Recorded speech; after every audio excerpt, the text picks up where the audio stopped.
It's good to see you today. We're going to be thinking about the Ethiopian eunuch in Acts chapter 8.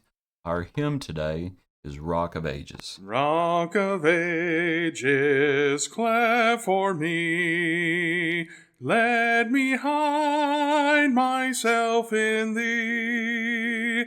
Let the water and the blood from thy wounded side which flowed be of sin the double cure.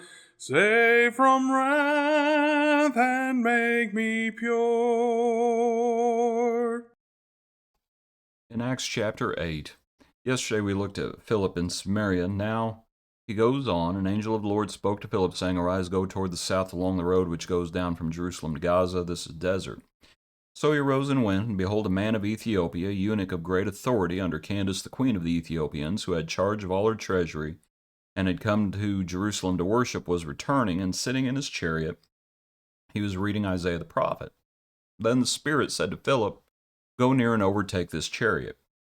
So Philip ran to him and heard him reading the prophet Isaiah, and said, Do you understand what you're reading? And he said, How can I, unless someone guides me? And he asked Philip to come up and sit with him. And we'll talk about the remainder of the account, but I wanted to just think about the passage as we've read it so far. What points might we make? Well, one is I appreciate that the eunuch, he went to Jerusalem to worship, even though because of his physical condition and who he was, it's not like he was not a native-born Jew. He would have been a proselyte.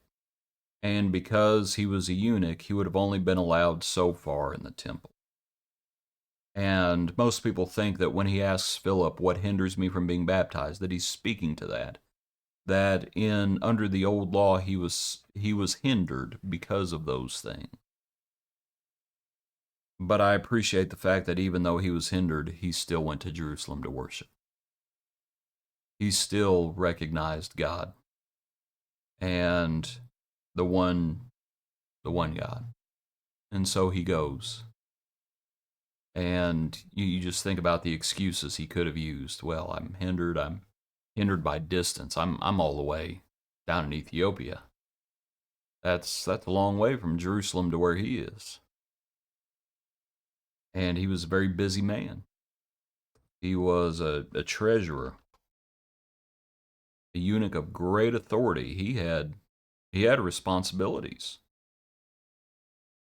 And yet he did not let those things keep him from coming to worship. It's a good thing. Good thing. Back to the account. I appreciate the fact that there in verse 30 he was reading even though he didn't understand really what he was reading. Now that doesn't mean that the words were gobbledygook to him. No, it meant he didn't understand what it was talking about. Who is, like, okay, there's a prophecy being made.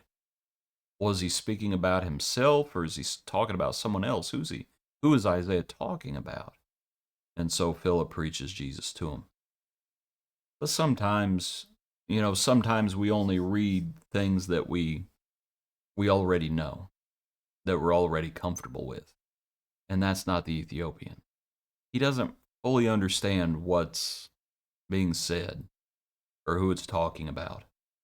But there's something about it, and he gives himself to reading and meditating on these things. And I also appreciate the fact that he's willing to ask questions. A lot of folks don't ask questions. A lot of folks, they just want to make points, which is fine. You can try to teach someone else making the point. But it sometimes if you're not asking questions, you may not be growing. Really.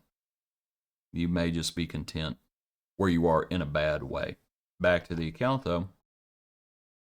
I appreciate him that the humility he has, how can I unless someone guides me? But also, he asked Philip to come up and sit with him. And just think about, here he is, he's out in the middle of nowhere. He's out in the middle of a desert. And this dude comes running up, and he comes running up, and all of a sudden he says, Do you understand what you're reading? And my question is, why did the eunuch invite him up? You might think about dangerous hitchhikers and things like that. But it may be the case, I don't know exactly why, but maybe he was just wanting to be helpful. And it's, come on up, you can ride with me. Perhaps. I don't know. I just think it's an interesting scene to see his humility, and as this conversation has already started with Philip on the ground. And it's just interesting. Maybe he was recognizing the providence of the Lord. And it's, maybe this fella can help me. Maybe this fella who's, maybe this Hebrew can help me understand what this other Hebrew Isaiah is talking about. And so he preaches Jesus. It's just an interesting account. They go on, of course, and he preaches Jesus.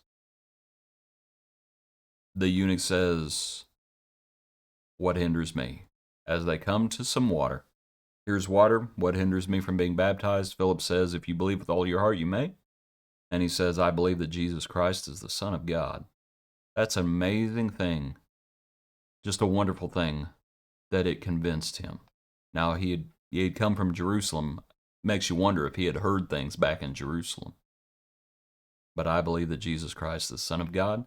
And so he commanded the chariot to stand still. And both Philip and the eunuch went down the water, and he baptized him. A part of preaching Jesus is preaching baptism into Jesus. They came out of the water, and the Spirit of the Lord caught Philip away, so the eunuch saw him no more, and he went on his way rejoicing. Philip was found at Azotus. Passing through, he preached in all the cities till he came to Caesarea. I believe he's going to be in Caesarea quite a while, if I remember correctly. So that's the account of Philip and the Ethiopian eunuch and Jesus being preached. Appreciate you. Hope you have a good day. Join us tomorrow for another portion of our daily praise.